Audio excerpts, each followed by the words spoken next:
Daniel, did you feel like the second half was always going to be difficult, and did it play out as you expected? Yes, to be honest, I fully expect this because overall,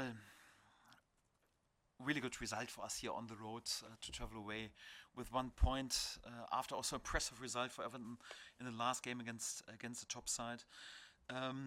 First half was outstanding, one of the best away performances we've shown. I think very dominant, didn't allow any chances.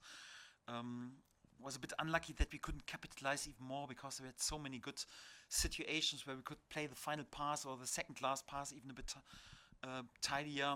But nevertheless, we had still great chances. Ilya Gruev, Dominic probably with the best chance, should have scored in this situation. We had the chance to bury there because Everton is a top side and well-managed side, and they have so much quality also on the bench, and to throw into it was clear that at some point in the second half they would show up. And yes, they had then more possession in the second half and were then dominant in possession. I still got the feeling that we were controlling the game also against the ball with less possession, yes, but we didn't allow too many chances. I think Khaled, before the goal, one good save after a good finish, and after the goal there was one header against the crossbar. Yes, but apart from this, it was more or less just a goal anyhow. And yeah, the situation we could have defended a bit sharper. So first the cross in, and then the situation in the center. So also like the reaction of my lad that in the last 10 minutes after this, we then got the momentum a bit more on our side and had many corner kicks and set piece situations for us and good counter attacks as well. I haven't double checked right now the statistics, but the gut feeling is, although Everton had more possession in the second half, the feeling was still that we should be there with more expected goals, with more shots, with more big chances missed than them. So we were pretty close also like to win this game. But it was not to be, and we also have to respect their quality, and it's a tough place, and for that we take the point and move on. And Gabriel Goodmanson, what's the exact situation with him? Yes, sadly, he's got a little strain in his adductor, so he was always going to miss this game. We hope to have him back as quick as possible, so depends on the further assessment. Initial assessment was not great. It has had perhaps 3 to 4 weeks. But right now it looks a bit brighter, so we have a second opinion. I hope to have him back as quick as possible so that he maximum misses 1 or perhaps 2 games, but not more, because obviously he's an important player for us, although I have to say James Justin was today on this position also excellent. Hi Daniel, based on how the second half unfolded, why were you comfortable waiting until the 85th minute, I think, for the big sort of tranche of 3 substitutes there? It was a difficult situation because obviously Everton has changed their formation to 3 at the back, and we didn't have a problem in terms of defending the processes. It was more the other way around. So we still controlled it, and of course, due to their quality, they need to show up. Of course, they would have here and there a situation, but we lost a bit the control in possession, a bit our process in possession. For that, I was even thinking about changing to 3 midfield players, more or less to take a centre back out and to change to a 4-3-3 even a bit earlier to get more dominance back. On the other side, there is more or less then the thought, okay, you are missing already 2 key players in the defense with Jaka Biol and Gabi Gudmundsson. You have finished the last game against Fulham with a clean sheet. You are here after 60, 70 minutes, still there with a clean sheet. You don't allow chances.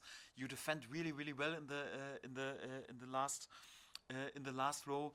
So if you right now take a centre back out and risk to defend just with form information, although you haven't conceded in the last, nearly 2 games, it would be also madness if you're 1-0 lead here in this game. So, yes, afterwards you could say, yeah, perhaps it would have been better to do it even before, but you never know. So, perhaps it would be even worse. So it's always difficult to say. But it was something I was thinking about, but it was difficult because overall I have to say what the lads have done in terms of defending all the opponent's attacks, not just in this game, but also in the last game in our 5 at the back was spot on, and for that we just changed more or less to it after 80 minutes or whenever it was. A few results over the weekend with the teams that were around you in the league. I know you focus on yourselves all the time, but obviously you were made to wait to give your response to that tonight with the Monday night game. So how much did you focus or talk about what was happening elsewhere in the division in your pre-match preparation for this? Not at all. We really, honestly, it's not a phrase. We just focus on this game because we can't influence what other teams are doing. And yeah, of course, it's more like a long road of 38 game days. You don't have always game days who go into your favor, because otherwise, if you would each every game day extend the gap, then the gap is at some point so big that we would win the title anyhow.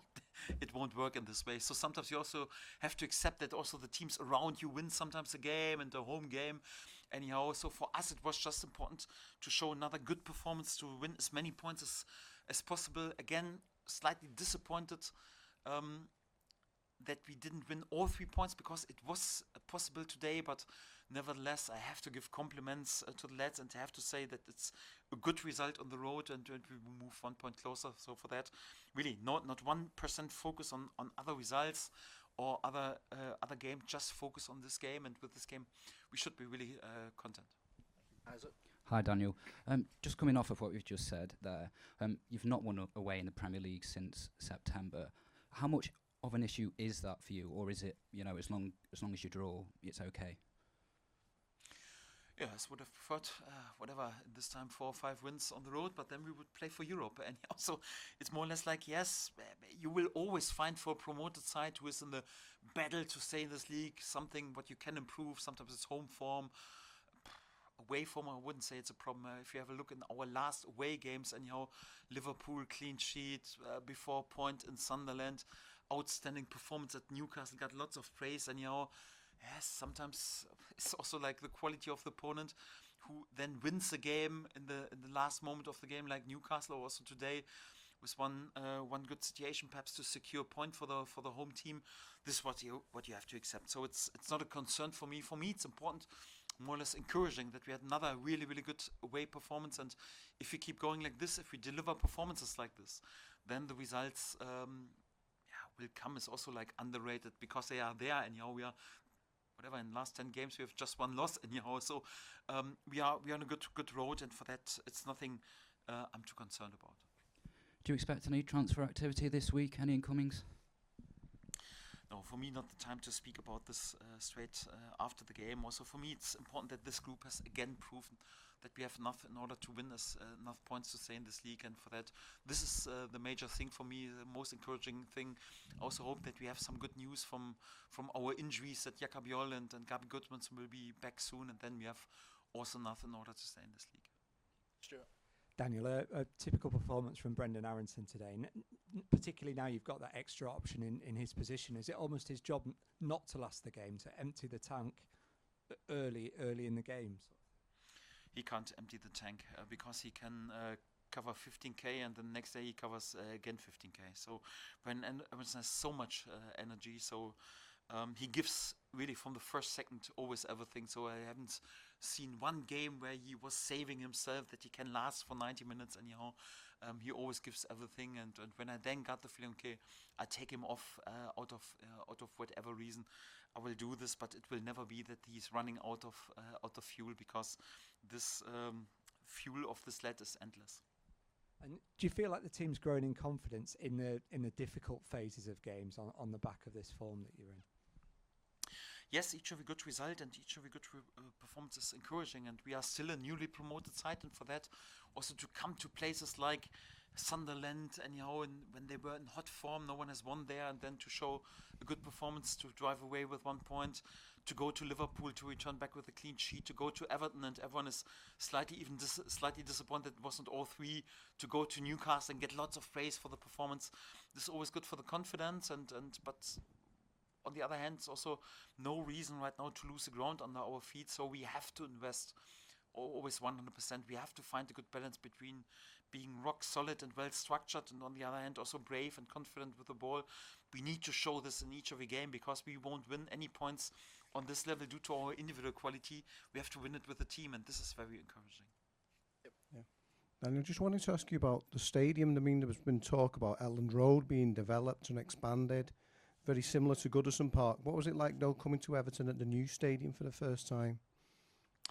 Yes, I think overall the stadium is very impressive, and also in the second half you could feel when they had also parts when they were on top of the game or equalized anyhow. Then it was also a great atmosphere in general. I don't want to be involved in discussions about the stadium, what other clubs are doing, because I'm too respectful for this in order to give then my opinion. I'm too far away. We also wouldn't expect that anyone comments the ongoing, what we are doing at Leeds United.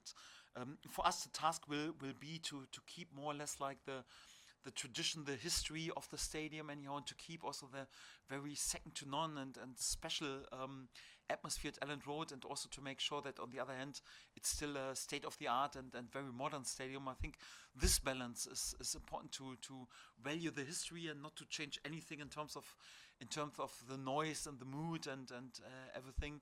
But on the other hand, also like, of course, to make sure that it's really not dated and also ready also like for the future.